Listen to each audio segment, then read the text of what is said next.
Hola, ¿cómo están? Muy buenas noches, bienvenidas y bienvenidos sean ustedes a Jalisco TV. Esto es Todas y Todos Tenemos una Opinión.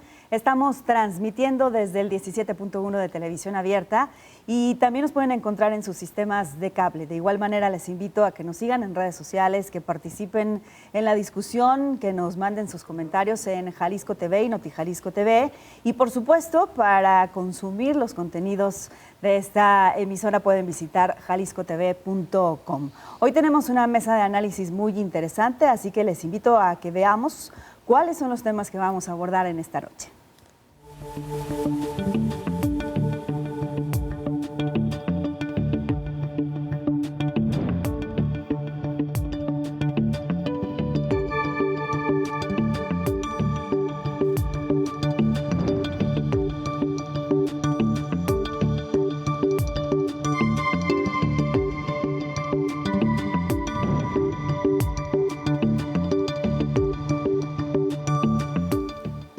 Para analizar y tratar estos asuntos, sin duda alguna de interés público, se encuentran con nosotros en esta mesa Roberto Medina, analista político, consultor. Roberto, ¿cómo estás? Buenas noches. Buenas noches, pues tan contento como el corazón de Cuauhtémoc Blanco después de una hora de pádel. Aquí andamos con todo gusto.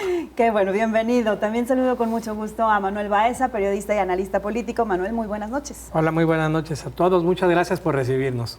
Está con nosotros en la mesa Yolanda Barroso, comunicadora, analista política. ¿Cómo estás, Yoli? Muy buenas noches. Hola, Maf. Muy buenas noches. Caballeros, ¿cómo están? Y al público que nos recibe en su casa, en las redes, gracias por acompañarnos una vez más en esta cita que tenemos en Jalisco TV. Estamos muy bien, no tan bien como Robert, ya me di cuenta. No, Así no, que viene filoso, feliz. me parece que viene filoso. Veremos qué tanto.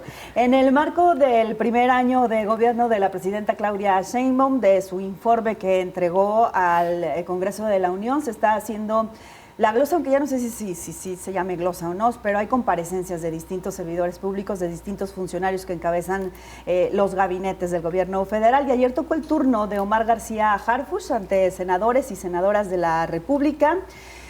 Fue un día de campo, Yoli, porque yo lo vi, pero muy aclamado al supersecretario, como lo dijo la semana pasada Jorge, o al Batman del gobierno, como ya le dicen muchos.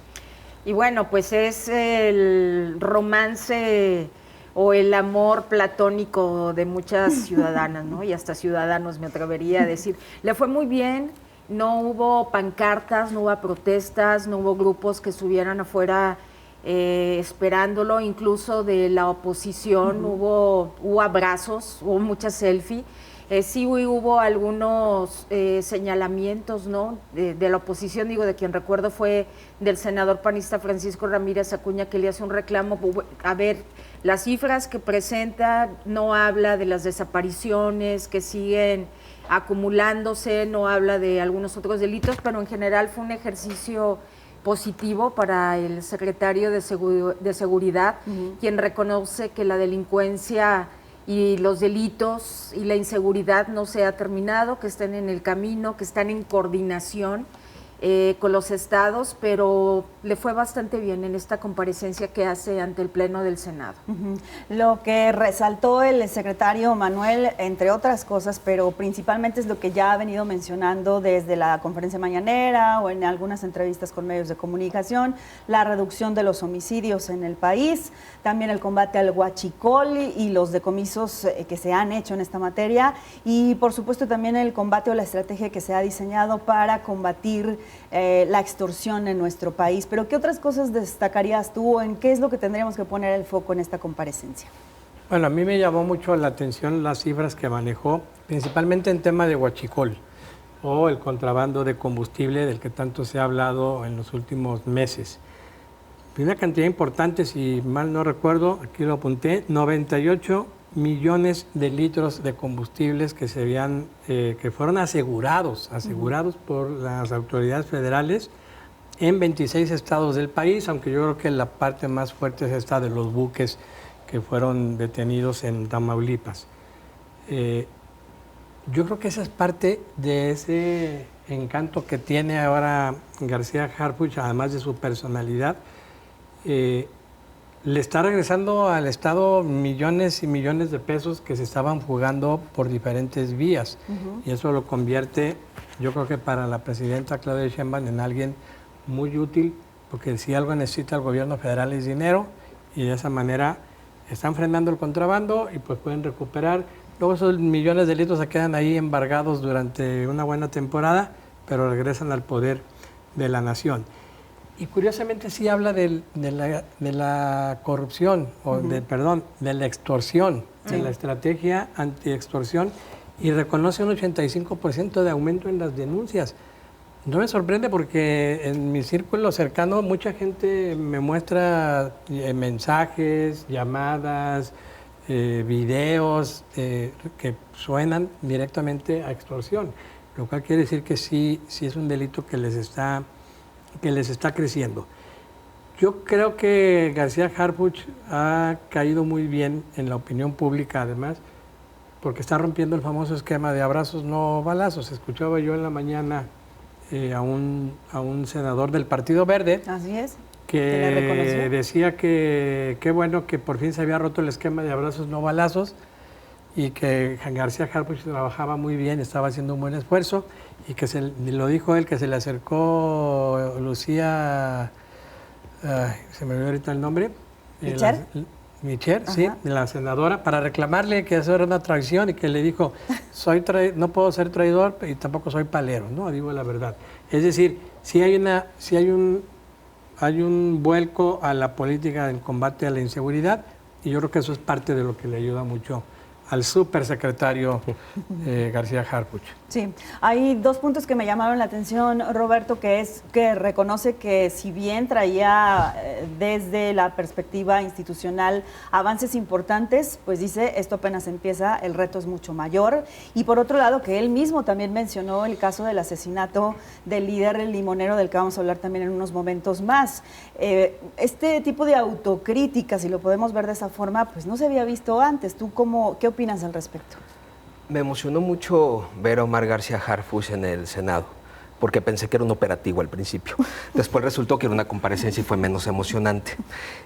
A ver, hay un cambio notorio en muchos aspectos, más que por los resultados que sí son importantes, por el contraste.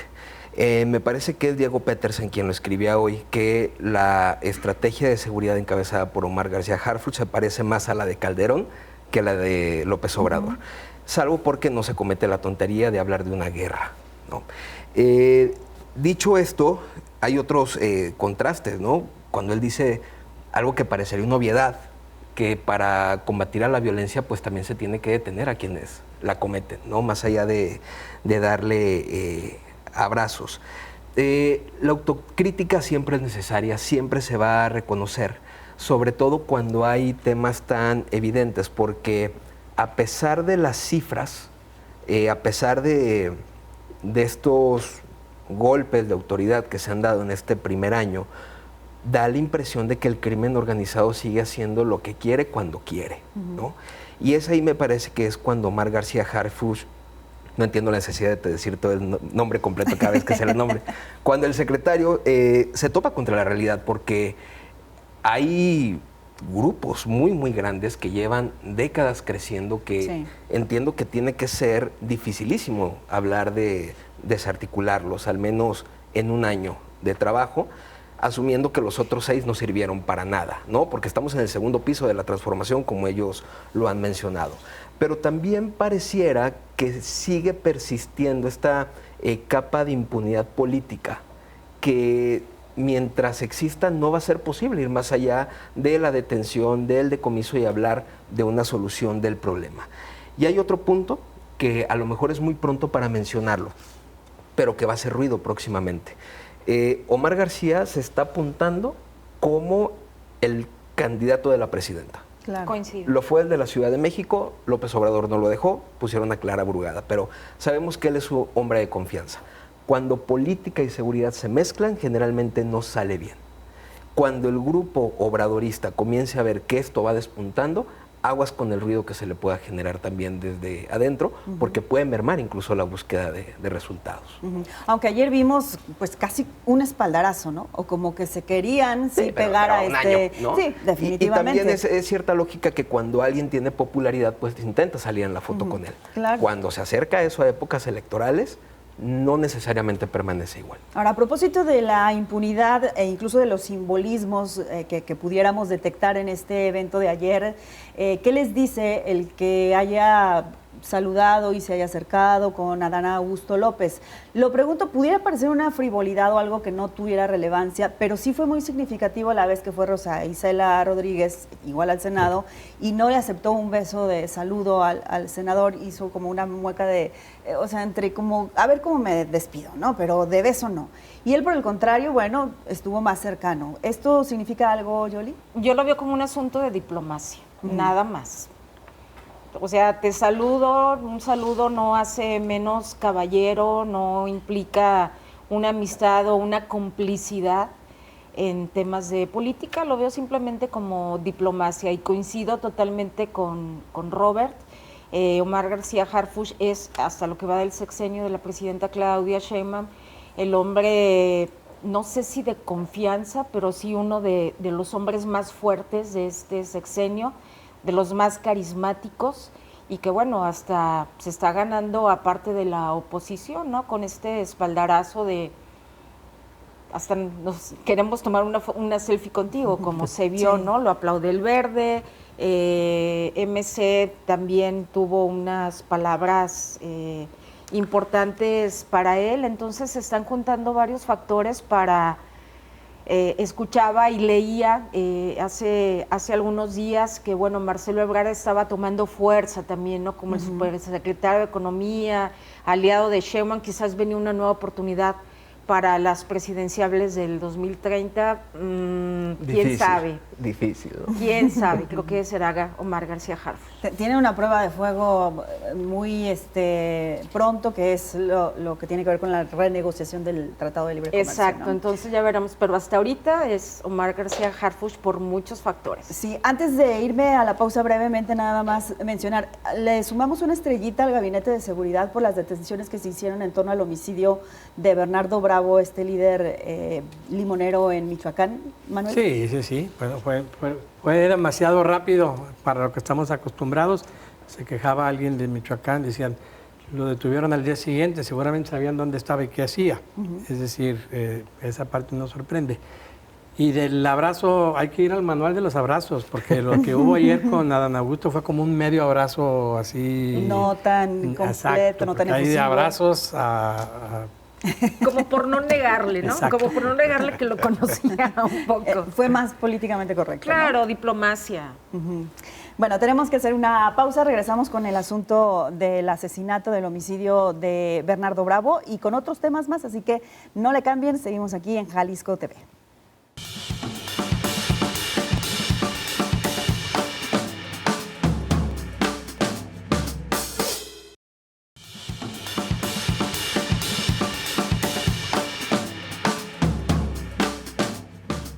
Estamos de regreso. Muchísimas gracias por seguir aquí. Les recuerdo que esto es Todas y Todos Tenemos una Opinión. Es parte de la barra de opinión política de Jalisco TV. Esta es la mesa de opinión política. De lunes a viernes se transmite la barra de opinión a las 10 de la noche y martes y jueves ustedes pueden ver el programa de opinión política. Bien, antes de irnos a la pausa anterior, si ustedes nos acaban de sintonizar, les adelanto, vamos a hablar acerca de este homicidio de Bernardo Bravo, un muy lamentable caso, sobre todo porque hay muchos cuestionamientos en torno a si se pudo haber prevenido esta situación, tomando en cuenta que su padre había sido asesinado en condiciones muy similares hace 10 años y desde hace 10 años pues parece que las cosas no han cambiado, por el contrario, parece que se ha seguido perfeccionando la manera en la que trabajan las organizaciones criminales que tienen controlado a Michoacán y a los agricultores en esa zona. Roberto, ¿cuáles son tus impresiones en torno a lo que ocurrió? En México desde hace mucho tiempo es muy costoso defender causas, ¿no? Porque generalmente esas causas que se defienden son a costa de grupos que son muy peligrosos y pues que no están dispuestos, digamos, a una negativa o a dialogar, ¿no? Como en cada caso lamentable de este tipo quedan más que certezas, quedan un montón de dudas. Él tenía protección oficial y resulta que para cuando dejaron de saber de él y posteriormente apareció muerto con lo que dicen son signos muy notorios de tortura, pues la protección no estaba ahí, ¿no? Me parece que incluso los escoltas ya estaban rindiendo declaración. Vuelvo a lo mismo, estos grupos del crimen parece que hacen lo que quieren cuando quieren. Es muy notorio de repente las zonas en las que actúan, es muy notorio lo que controlan. Lleva años hablándose del control que tienen, por ejemplo, sobre la producción de alimentos, que tiene que ver con este caso y los precios y el monopolio. Y por más que se sabe, ahí siguen, de ese tamaño y de ese poder son las estructuras.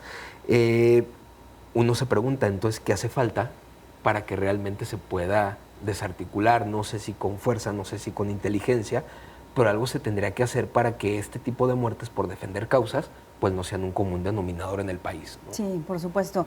¿Y qué hay que hacer, Manuel? Porque hoy, por ejemplo, se publica también en un diario nacional que el Ejército tiene conocimiento de dónde se encuentran ubicados los líderes criminales, porque detuvieron tal vez a quienes ejecutaron la acción, ¿no? Pero ¿quién mandó matar a este hombre, a este líder, además muy valiente, tomando en cuenta su historia familiar, que no se cansaba de denunciar lo que estaban pasando en su gremio?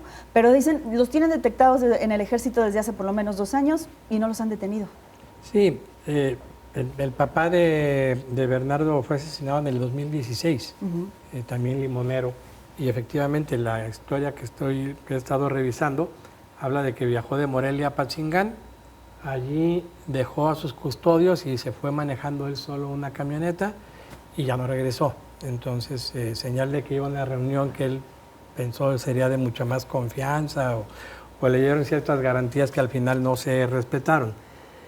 Pero esta parte del Ejército en la que dices que ahora se sabe quiénes son las personas que lo habrían mandado matar, los Viagras, gente del cártel, no me sorprende porque es muy viejo. Yo he platicado con mucha gente desde hace ya muchos años en que cuerpos de seguridad y ejército y muchas policías saben perfectamente quién está y en dónde y trabajando y haciendo qué. Alguna anécdota me platicaba alguien que había ido a la frontera y con un ministerial con el que iba le decía, aquí vive el capo fulano, en esta casa vive el que maneja el dinero, en esta otra casa es el que maneja los camiones con los que... Y se los tenían muy bien identificados. ¿Por qué no los detienen? Porque es más fácil tenerlos controlados así que tratar de averiguar quién es el que lo va a suplir. Entonces, como que tratan de aplicar ciertas maniobras de control sobre estos personajes. Pero pues evidentemente se les pueden salir de las manos. Es decir, por eso no hay estas redadas. Uno también pensaría, pues si saben quién es, pues que vayan contra él.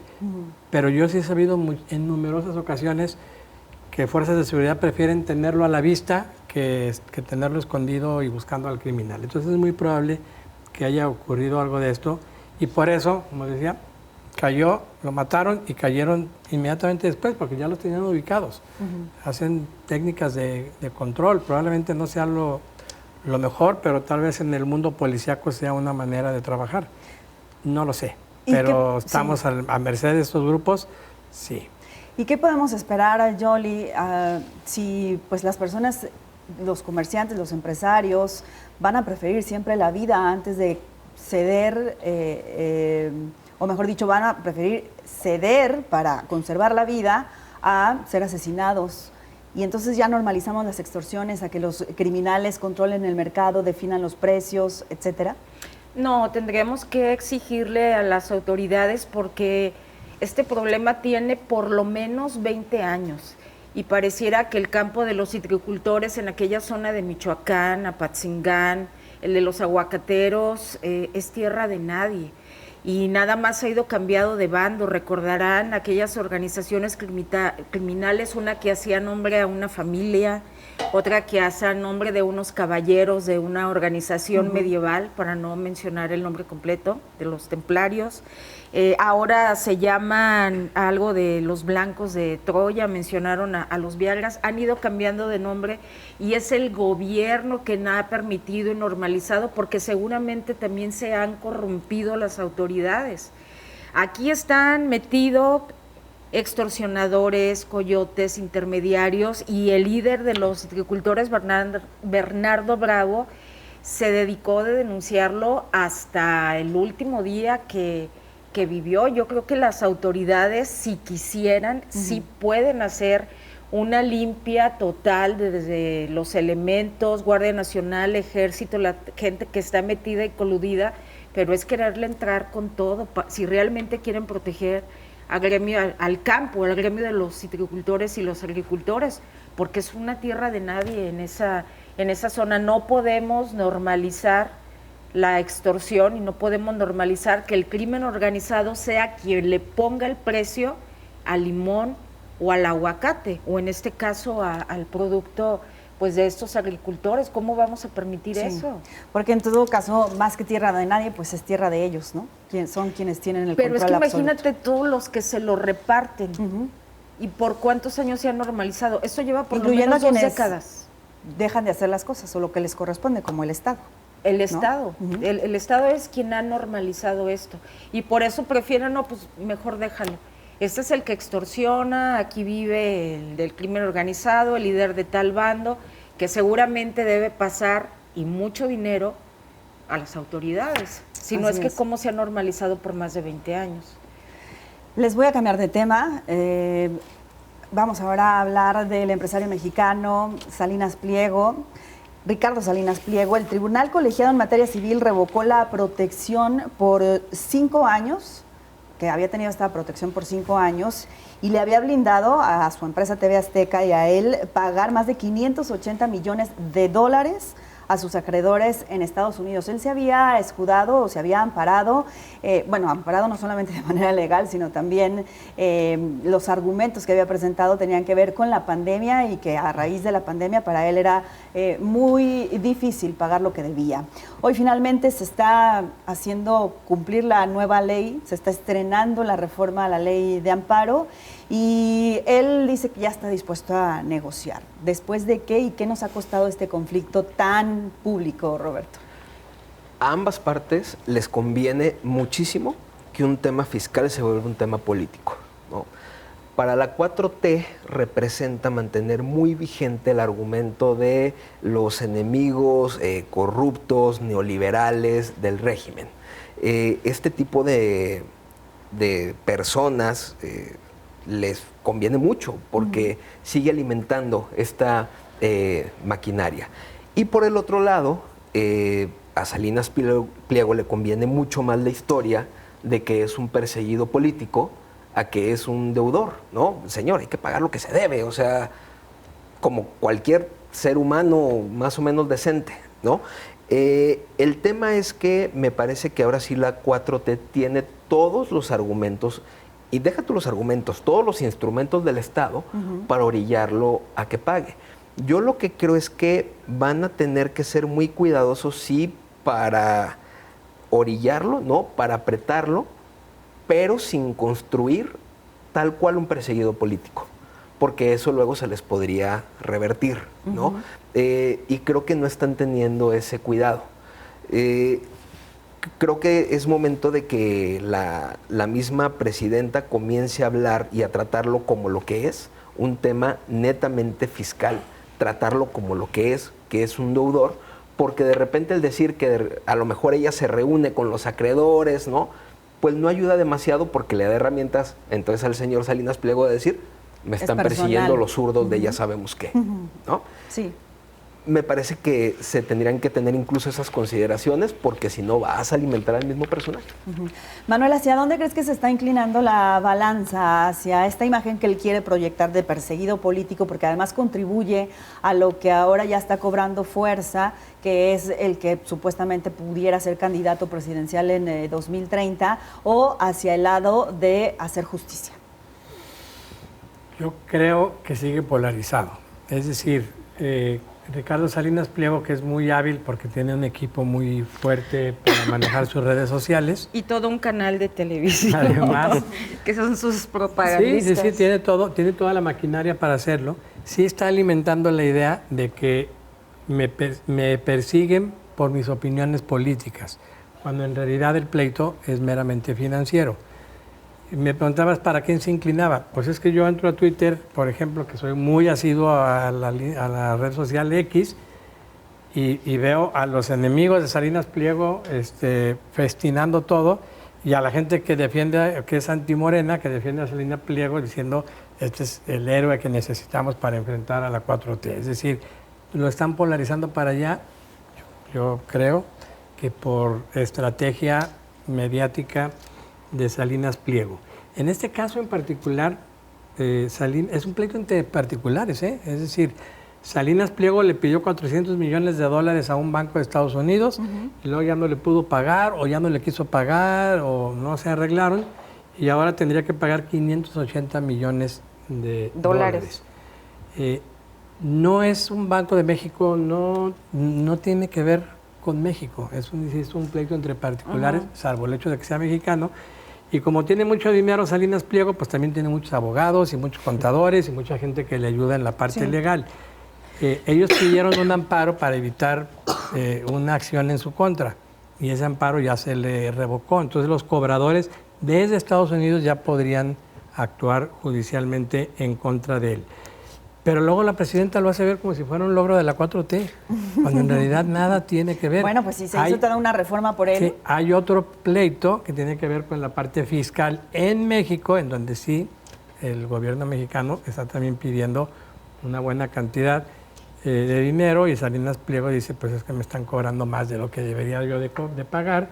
Y tengo muy buenos abogados y muy buenos contadores, entonces a ver quién topa con quién. Pero ya se le van a hacer descuento aquí en México, fíjense. Y allá también. De los 74,000 millones de pesos que le debe al fisco aquí en México, acaba de decir la presidenta, si paga ahora como cualquier contribuyente, se le va a hacer descuento por multas, por moroso, por lo que ustedes gusten, como cualquier ciudadano, ya nada más pagaría 48,382 millones. Una ganga. El señor es un deudor, el señor le debe al fisco. Si nosotros no pagamos nuestros impuestos, ya nos está llegando un requerimiento del SAT. Pero esa es la diferencia, es decir, no está haciendo nada ilegal.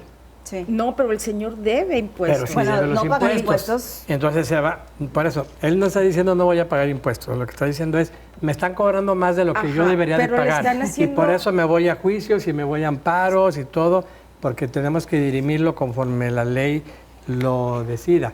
¿Y pues ya cuánto tendrá con ese pleito? Claro, años y años y el años. sexenio anterior, por lo menos. Tengo que hacer una pausa nuevamente, así que regresamos si quieren a concluir el tema. Con más en Todas y Todos tenemos una opinión.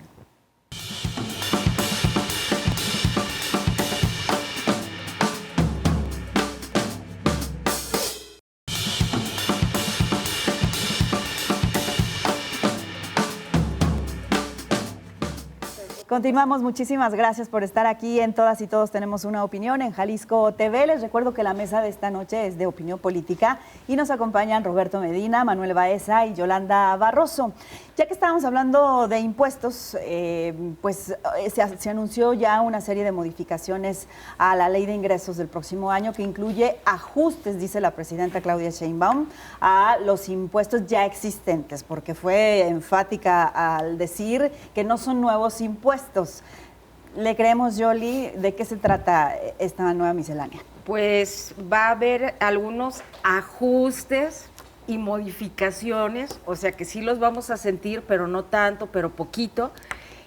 Pues digo, ya sabemos que viene lo del incremento en bebidas azucaradas, algunos impuestos en materia de migración, si queremos ir a Tulum, a algunas zonas arqueológicas, dependiendo si son zona 1, 2 y 3, algunos van a subir el doble, otros van a subir un poquito menos. Si queremos ir al Museo Nacional de Antropología, por ejemplo, de costar, no sé, por ejemplo, de 95, 58 pesos va a costar 209. Esos son los ajustes que a lo mejor no son tan onerosos, no vamos cada semana, no vamos diario, pero bueno, van a representar el incremento y van a incrementar la recaudación fiscal que tienen para el próximo año. Sí hay impuestos, no le quiere llamar así, pero sí hay ajuste en algunos rubros.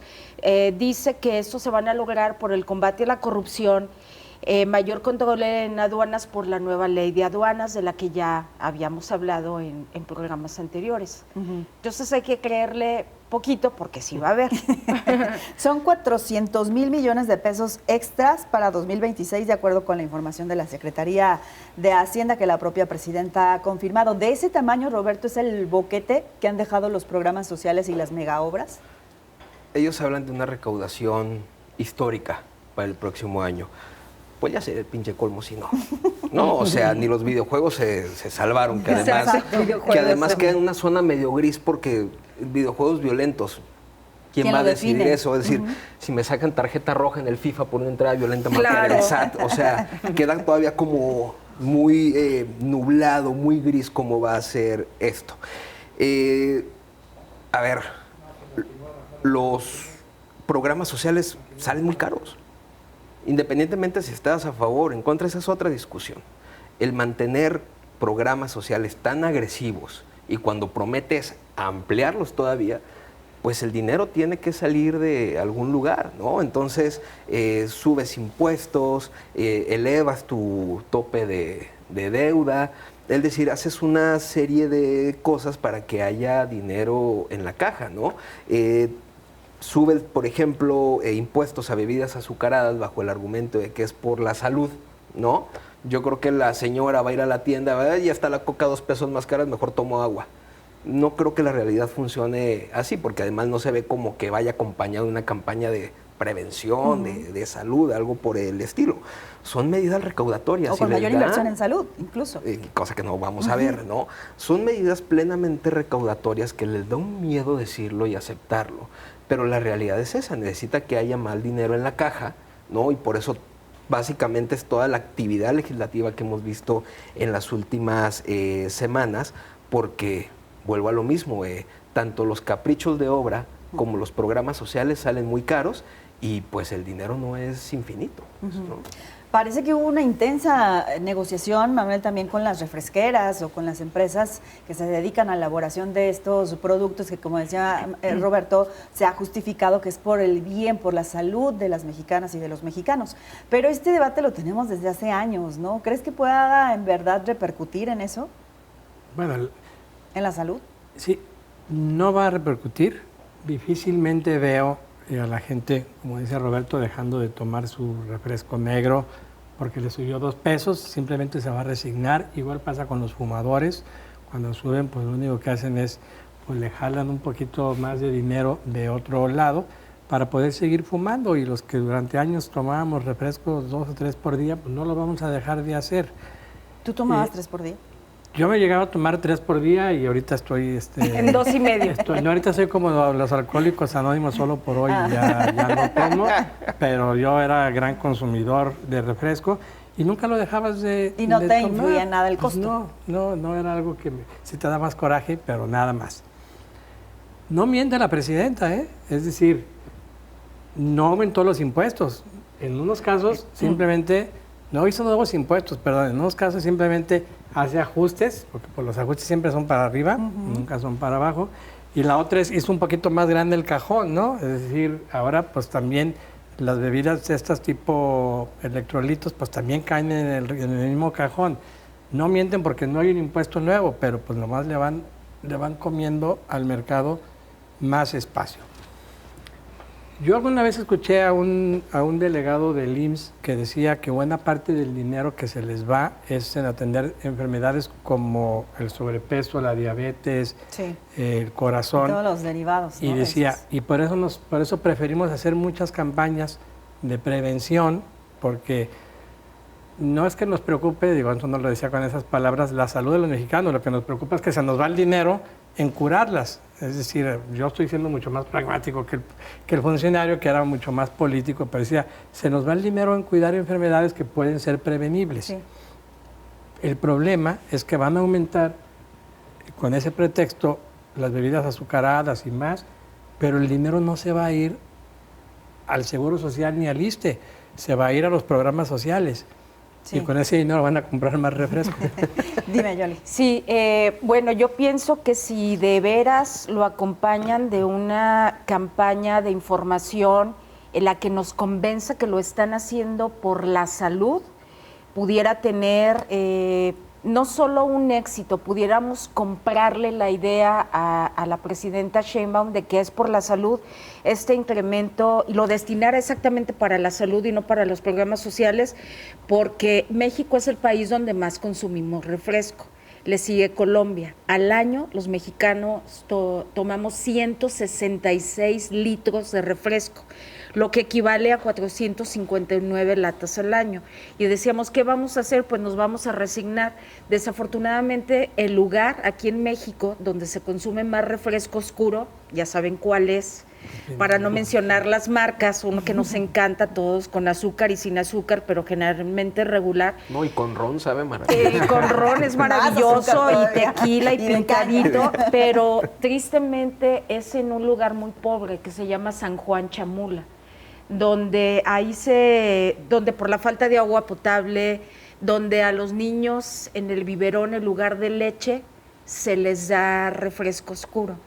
Y ahí la cantidad que consumen rebasa, en lugar de estos 165 o 166 litros, llega a los 180, casi 190 litros. Y esto desde por rituales religiosos, porque no hay agua potable, prefieren destinarlo en refresco oscuro. Entonces, va a afectar a los más pobres. Yo les pregunto si ustedes creen que en San Juan Chamula vayan a dejar de tomar refresco oscuro los niños que tienen esta adicción desde los primeros Claro, 2 o pero 3 años sí al puede refresco ocurrir, oscuro perdón. y al refresco. Sí puede ocurrir, que era lo que planteabas hace rato, es que también la industria refresquera diga, bueno, tú me subes los impuestos y todo, pero yo no voy a dejar de ganar, entonces pues le voy a reducir a esto, le Eso voy a están hacer... Que pensando, eso fue un O sea, compromiso importante, es decir, también habría que reducir la decirlo, ¿no? cantidad de Otra vez se La dice, cantidad de azúcar. es que es por la salud de los mexicanos, pero es también para ahorrarse algo de dinero. Es decir, vamos a cambiar la fórmula seguramente para que nos cueste un poco menos y absorber parte de las pérdidas. que le inviertan a la de salud impuesto. y no lo devuelvan, que haya medicamentos en el sector salud, por ejemplo. O lo que han hecho Esa toda sería la una buena vida estrategia. es modificar las cantidades. También. No, o sea, seguir cobrando lo mismo por una lata por más una pequeña. botella más pequeña, pero si lo reducen, otra vez el azúcar o las fructuosas y eso, pues a lo mejor sí son un poquito menos malos, pero de todos modos es una mera negociación y yo creo que los refresqueros lo hacen pensando más en sus ahorros que en la salud de los ¿Dudan que la mexicanos. presidenta se preocupe por la salud de los mexicanos? Híjole. Porque en realidad lo que podemos coincidir es que en todo caso también están revelando ahí las carencias del Estado, ¿no? Las fallas que ha tenido para tener políticas eficaces salud, de salud, claro. exactamente. Ya ni siquiera hablamos de campañas, de las políticas que deberían de atender todas estas cosas, o incluso si hay o no una relación de la violencia con el consumo de videojuegos o todas estas. ¿Quién ha visto una política similar? ¿El México canta? ¿Les parece algo? No. Pero me quedé pensando si el Mario Kart que avientan cosas y eso es violento o no. Tú ya deja de jugar. Decía un amigo, así inició el Chapo, jugando Mario Kart, entonces abusado. Bueno, vamos a la pausa de nueva cuenta. Les invitamos a que nos sigan en redes sociales, en Jalisco TV y Noti Jalisco TV. Regresamos enseguida.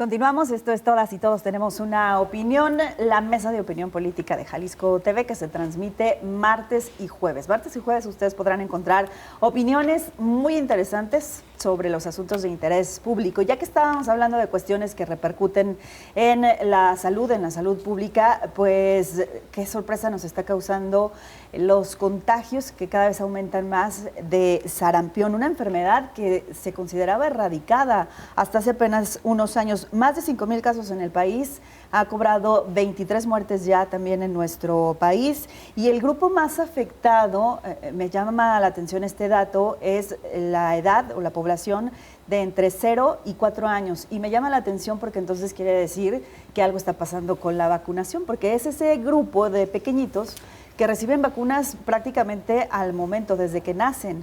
¿Qué está pasando con eso, Yoli?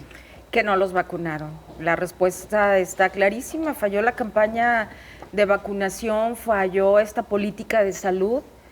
Está clarísimo. Si tienen 4 años, esto pasó, pues desafortunadamente en el sexenio pasado, que falló esta campaña de vacunación. Con estos casos, México se convierte ya en una nación no libre de sarampión, porque estaba considerada en una nación libre de sarampión, como ha sido con otras enfermedades como la poliomielitis, pero falló esta política de salud. Ahora cada vez está más cerquita, empezó en Arandas, ahora los contagios están en San Pedro Tlaquepaque, algunos casos en Guadalajara, ya hubo otro brote en Zapopan, pero ahora la mayoría concentrados en San Pedro Tlaquepaque, que 3 escuelas tuvieron que irse a clases virtuales, una escuela en particular privada que tiene kinder, primaria, secundaria y prepa, que la están sanitizando, que suspendieron clases, porque ahí hubo un brote cerquita de la cabecera municipal, cuando sabemos que el sarampión pues es una enfermedad contagiosa. ¿Qué está pasando, señoras y señores? ¿Qué pasó con esas campañas de vacunación? ¿Por qué no recibieron vacuna esos niños? Ahora están vacunando, pero no sé si sea demasiado tarde. Hay un dicho, ¿no?, que después del niño ahogado viene el pozo. Ayúdenme, caballeros. No sé si tapan el pozo. No sé si será demasiado tarde para tener esta estrategia. ¿Tú qué piensas en torno a la estrategia fallida que también se le criticó una y otra vez? De hecho, durante el sexenio de Andrés Manuel López Obrador se le insistió en que acabar con esa estrategia que había sido tan exitosa por décadas, ni siquiera estamos hablando de un sexenio en específico, era un gran error. ¿Estamos pagando las consecuencias, Manuel? Definitivamente sí. A mí no me queda muy claro por qué López Obrador era tan antivacunas. Pero lo cierto es que no es nada más México, es Estados Unidos. De hecho, yo me atrevo a decir que este brote de sarampión viene de Estados Unidos.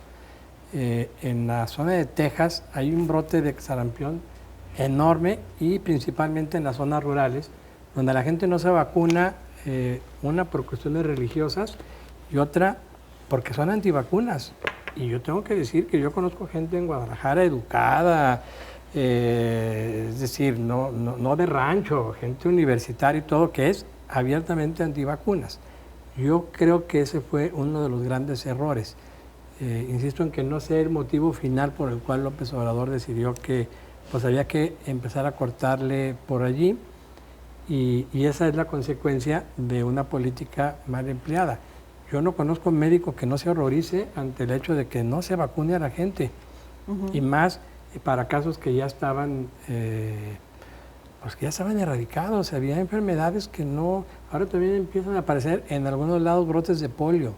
Es decir, la gente se estaba dejando de vacunar con estos argumentos rarísimos de que te van a inyectar un chip y que te van a controlar y te van a modificar, conspiraciones de todo tipo, y la gente se dejó de vacunar. Empezó mucho en las zonas rurales, pero ya dijo el secretario de Salud, ya no es la población rural la que tiene más contagios, es la población más urbana.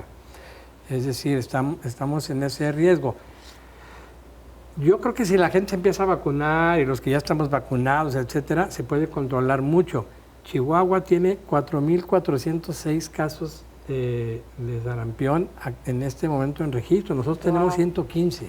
Tenemos todavía tiempo de parar o de tratar de frenar esta epidemia o este brote. Lo de la escuela, y con eso termino, escuché al secretario de Educación ayer, Juan Carlos Flores Miramontes, y decía que si se da una enfermedad en un salón, se suspende ese salón. Dice, pero aquí ya brincó no solamente a más salones, sino a diferentes niveles. Como eran una escuela multinivel, les brotaron ya casos en diferentes niveles, dice, entonces ahí sí tiene que cerrar toda la escuela y la están ahorita sanitizando.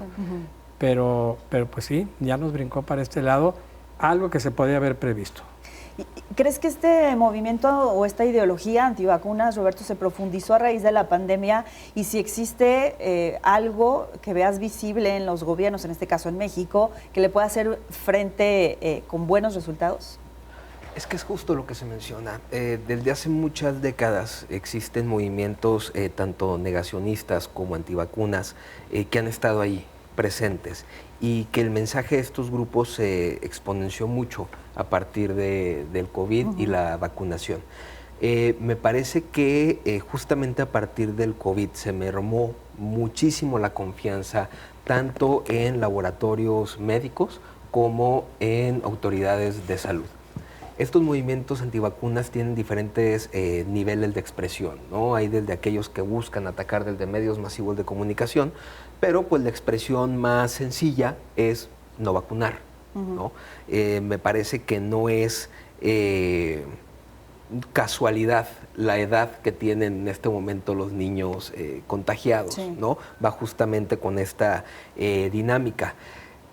Creo que las autoridades de salud tienen que estudiar a fondo qué es lo que está evitando que los padres vayan a vacunar a los hijos y atacar la causa. Es confianza, pues entonces tu comunicación tiene que ir directo a eso. Es acceso a lo mejor a las vacunas, entonces más que la comunicación, pues las acciones tienen que ir a que esto no suceda.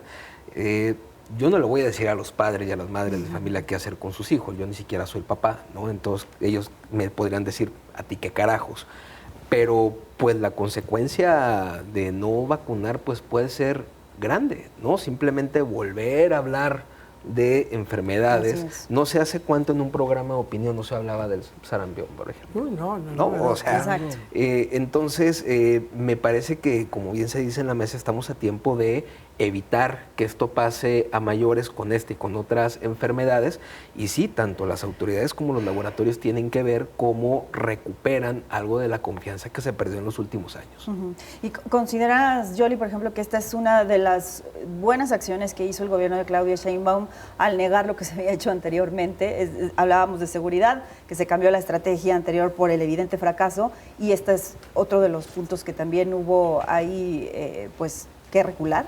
Sí, totalmente. Reconocer que se hizo mal y implementar una campaña de aceptar que hay sarampión en México, implementar campañas de vacunación, porque no hay otra estrategia, información, prevención y acción, que es la de aplicar las vacunas. Sé que hay campañas actualmente que están yendo a las escuelas para vacunar a los niños y a los papás de los niños. Entonces, que los padres puedan tener, si la estrategia actual no era ofrecer las vacunas, pues a lo mejor muchos papás no sabían. Digo, yo tampoco tengo hijos, pero no sé si se las ofrezcan al nacer y no se las ofrecieron, o pensaron que se ponían, no sé, en una edad más adelante, junto con la triple y la Así te dan tu cartilla de vacunación al momento de que nace el niño o la niña. No, pero entonces, se aflojó y con tú tienes las campañas, que ir viendo. o sea, se aflojó con las campañas. Creo que la única vacuna de la que habló el presidente López Obrador y que presumió fue la de la patria, ¿no? La que se estaba haciendo, que por cierto también y todavía no ni sale. esa ni la cubana ya no se aplican, y ese también es una señal de que se dieron cuenta que eso no estaba funcionando en lo absoluto. Exacto, pero fue la única por la que le apostó. ¿Y qué pasó con esa vacuna? Y nada más estar en cuadro en una mañanera y que vieran que sí lo vacunaban, ¿no? Para cuando estábamos en la etapa del COVID-19. Fue el único gesto y fue la única vacuna que le apostó, pero nunca habló de las otras vacunas que se dejaron de aplicar. Así es. Y ahora estamos pagando pues esa negligencia, olvido, descuido, como que él ustedes no lo le habló, quieran pero llamar. yo recuerdo muy bien que sí le reclamaron desde los estados, por ejemplo, también, pues porque no estaban llegando las vacunas que anteriormente llegaban para poder emprender estas campañas. Ahora, Manuel, ¿qué tan debilitada quedó o qué tan debilitado quedó el sistema público de salud, las instituciones, como para volver a tener un sistema articulado de vacunación como el que anteriormente incluso se replicó en otros países? No, yo creo que no está debilitado. En todo caso, lo que le faltaba era la autorización y el impulso para hacerlo. Yo insisto en que si tú hablas con cualquier persona del sector salud, se preocupan cuando sale este tema de decir, pues es que no tenemos vacunas y no hacemos campañas de vacunación. Ellos ven el resultado de esta falta. Sí. Lo que creo es que el presidente, y eso ya es una especulación mía, tiene una idea terrible respecto a la industria farmacéutica. Y así como los combatía en el tema de las medicinas, seguramente también pensó, no voy a contribuir a que se hagan ricas las empresas farmacéuticas vendiendo vacunas. Entonces, que se frieguen. Por ahí creo que sí es cierto, la industria farmacéutica mundial es inmensamente rica. Claro. Invierten mucho y tú hablas con ellos y te pueden dar una explicación, pero sí son de las industrias más grandes del mundo, son las farmacéuticas, y yo creo que es un asunto un poco más ideológico que sanitario el que traía López Obrador y que lo trae Trump también, ¿eh? O sea, no creas que, insisto en que no es. Tienen a un secretario de salud antivacunas en Estados Unidos. Es correcto. Así es. Y que, bueno, además, Roberto, igual que como lo hemos mencionado con el caso de que no hay medicamentos, pudo haber habido corrupción y eso no lo podemos tampoco negar, pero no se hizo nada para combatir eso en específico, ¿no? Sino que repercutió en todo lo demás. Pues como casi todos los temas importantes de los que hemos hablado, que nada más se toman supuestas acciones porque había corrupción, pero al final de cuentas ni se demuestra, ni hay nadie en la cárcel, ¿no? Parecería más una línea argumental que otra cosa. Sí creo que lo que el gobierno a nivel nacional tiene que hacer, como si se tratara ahora sí de un asunto médico, primero hacer un gran diagnóstico de por qué la gente no se está vacunando. Insisto, si es la falta de vacunas, soluciónalo, carnal. Claro. Pero a lo mejor no es la falta de vacunas, a lo mejor es que la gente no se las quiere poner. Entonces, ¿qué vas a hacer al respecto? Lo peor que podría pasar es simplemente sentarse a ver cómo todo el mundo se contagia de cosas que ya no se contagiaba y que hasta que ya tengamos enfrente otra pandemia u otra problema de ese tamaño, ahí sí ya ver qué acciones tomamos, ¿no? Me parece que este es el momento oportuno para hacer ese diagnóstico y tomar las acciones pertinentes. Claro, coincido. Pues nos tenemos que despedir. Se nos acabó el tiempo. Muchísimas gracias, Roberto Medina, Manuel Baeza y Yolanda Barroso, por estar esta noche. Gracias. En Todas y Todos tenemos una opinión y gracias sobre todo a ustedes que nos ven en esta noche. Les invito a que se queden aquí en Jalisco TV y que tengan una excelente noche. Se la merecen.